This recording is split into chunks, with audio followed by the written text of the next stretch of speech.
Hello dear students, before I proceed with the video, let me take this opportunity to wish you a very happy and a prosperous new year.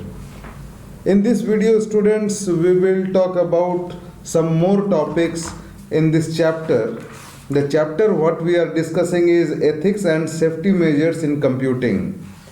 In this chapter we will talk about hacking, reason of hacking, phishing, spam, software piracy, intellectual property right, etc. So the first topic, let us talk about hacking. Now when the word comes hacking, generally what does this term means?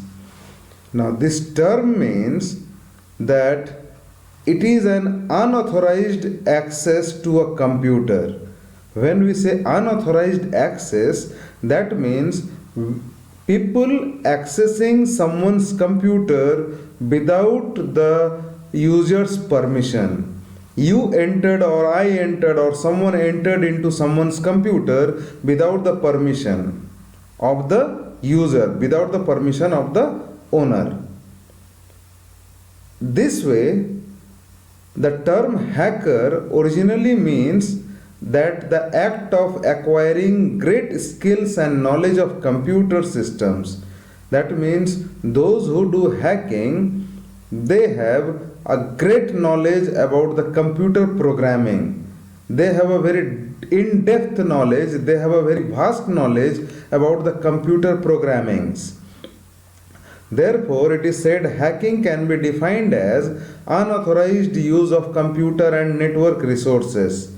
Unfortunately, these skills are applied in illegal activities like breaking passwords, releasing virus to corrupt computer system, or stealing valuable data and information from someone's computer.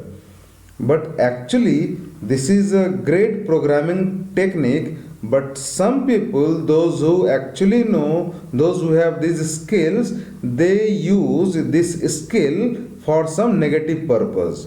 But that does not mean that this particular technique is a bad technique. But the technique, when it is used for some negative purpose, that time it becomes bad. Keeping knowledge how to find out the password, how to decode the password, etc., that is good for everyone. But when you are using it to harm someone, that time this becomes bad. Now when we do it for something good, that is called ethical hacking. But when it is done for something bad, when it is done to harm someone, that is called unethical hacking. So it all depends how we want to take it as. The people who are involved in this crime are called hackers. Sometimes they also merge wrong information, viruses, they send viruses through hacking, they send some viruses to corrupt the data, and thus the computer system, it becomes a failure. Now reasons of hacking. Now it is very difficult to know the reasons behind hacking. Every individual has his own opinion. Now that is true. However, some of the reasons are given below. It may be taken as a challenge and avail the services provided by the system without being acknowledged. Now, some hackers, those who are having a great knowledge skill of programmings, they may take it as a challenge that whether they can do it or not, and to check their knowledge, they may do all these unethical practices. Now, some more points we will discuss about. In hacking, people think that it is a part of excitement in the field of computer crime. Now, here also, many people, those who know programming, they want to try their intelligence Some people are mentally sick and want to apply their intelligence in antisocial activities. People want to make destructive work as a tool for gaining knowledge and doing experiments. So, for all this purpose, these unethical hacking practices are done. Now, what is phishing? In cyber world, phishing is a form of illegal act where fraudulently,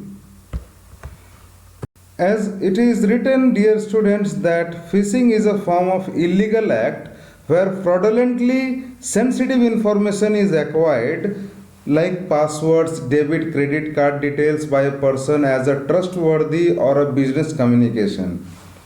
Students, someone ever might have got an email that looks like that it is from the bank. I am just giving an example. And in that email, some warning is given that it will freeze your bank account unless you verify your personal information. Sometimes this type of email comes. Now the email might contain a link. There will be a link. When we click on the link, it will take us to a website that will ask us to fill some personal information like our ATM card details or bank account numbers, etc. Now here is the problem. This email never comes from the actual bank. Instead, they are a part of some scamming tool that is called a phishing tool, which is sent by some cyber criminals, and it is a threat to your cyber security. Now, in general, if I say phishing is a cyber crime in which scammers try to take some sensitive information or data from you by showing themselves as a trustworthy source. Now, phishing use multiple platforms. They can trick you through text messages, through emails, through phone calls, etc. So, strong indicators of phishing attempts are if an email address a user in a generic fashion like dear eBay member or dear bank member, something like that, an email may come to your inbox. It looks like that it is an email, it has come from a genuine place, and these are some phishing tricks through which they can take your sensitive data from your computer. Actually, the data is provided by the person only when the person fails to understand that the email has come from a genuine link or it has come from a scammer. Now, the users may receive a message saying that they have to verify their account by a following link. As I said just now, I gave an example. So, it is a new kind of cyber crime and method of committing online financial fraud. It reveals the high risk involved in communicating personal or confidential data, such as account numbers, credit card numbers, and all these are asked through internet. So it is advisable to adopt reliable and secure technology, which are some anti-phishing tools. It is need of today's hour because nowadays phishing attacks are growing day by day. Now let us talk about spam. When you connect a website and open your email, you find that number of unwanted emails have come into your inbox from different parts of the world organizations. Now, in general, if I say, dear students, spam is a digital junk email. It is a digital junk mail which is sent in bulk over the internet through any electronic messaging system. Sometimes the title of these messages are very fascinating. In fact, the title appears in such a way that it compels you to read the mail or the message. These messages of the mailbox are called spam. It is an attempt to force the message on people who would not otherwise choose to receive it. Because when it comes without your permission. Because either you don't know, most of the time, we don't know the email from where it has come. Most of the spams contain commercial advertising, unconvinced product, or sometimes some email comes which says that it will help you to get rich within no time. This type of email delivery, this type of email comes in our email box. Now, spam costs the sender very little but users very much. These unwanted messages not only waste the valuable time of the user but also occupy memory space of the system. They also send viruses through these messages and try to corrupt the system. Now, when a spam message is sent in our computer, that time you may see that through these spam messages there might be some link. When you click on the link, that time the virus enters into the computer, and these viruses are destructive in nature and they may delete the files of the computer. There are certain ways through which we can try to stop a spam email. Like we can install some good antivirus in which there are some good filters given. We can avoid reading unwanted email messages and we can delete them to keep our email box or the inbox of the email empty.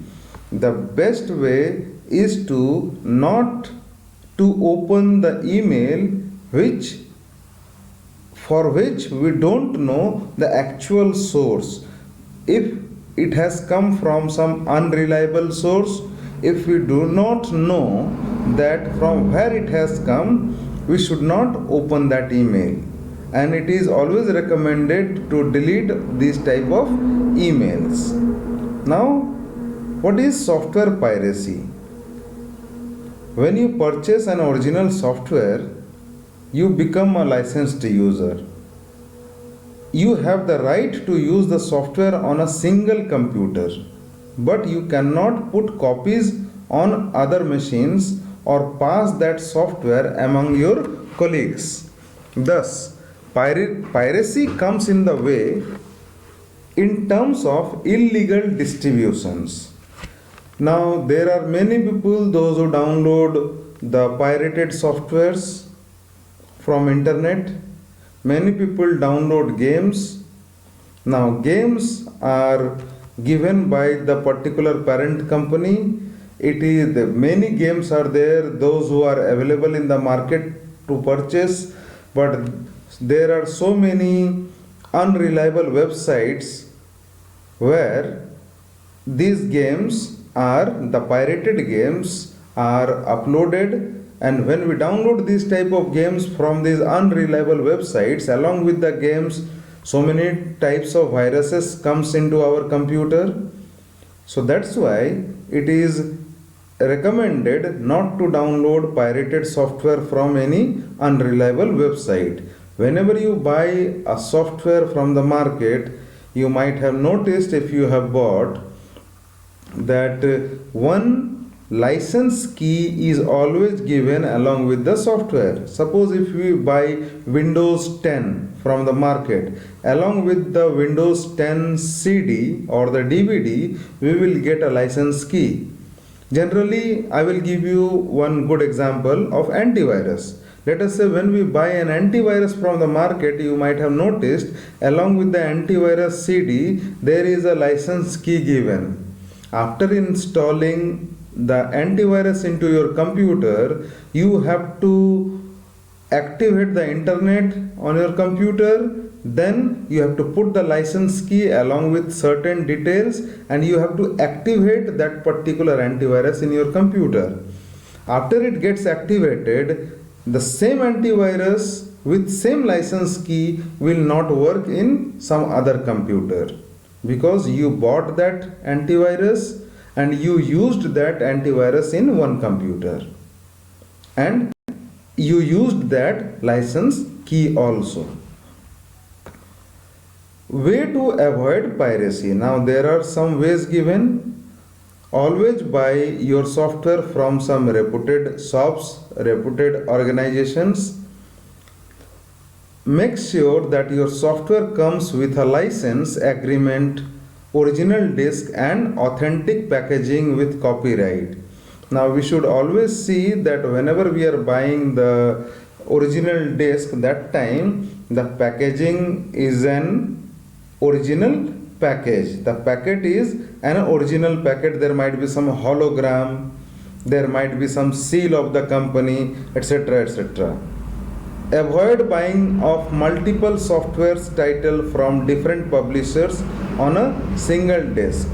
Now when somebody is providing you a single DVD, and in a single DVD somebody is providing you multiple softwares, for example, let us say if somebody is giving you one single DVD, in that DVD you have Windows 10 also, you have an antivirus also, you have a game also, that time it is very much, it is 100% that that particular CD which is given by the shop person or someone is not a licensed CD.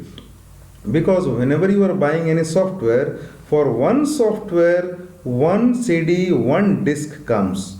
When we are buying Windows 10, the whole CD will contain Windows 10 software only, irrespective of the space provided into the CD, DVD or the disk.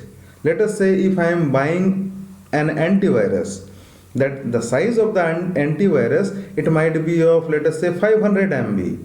But the company, because in the market the standard size of a CD or a DVD, like CD is 700 MB, DVD is 4.7 GB. So if you are buying an antivirus of 500 MB, so the company might have used a 700 MB CD. In that CD they have put this antivirus along with the license key, and it is providing you through the shop people, through some organizations and shops.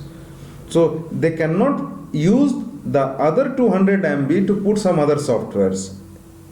It is never done. If the sellers provide the direction to obtain a serial number, it indicates that the software is not authentic.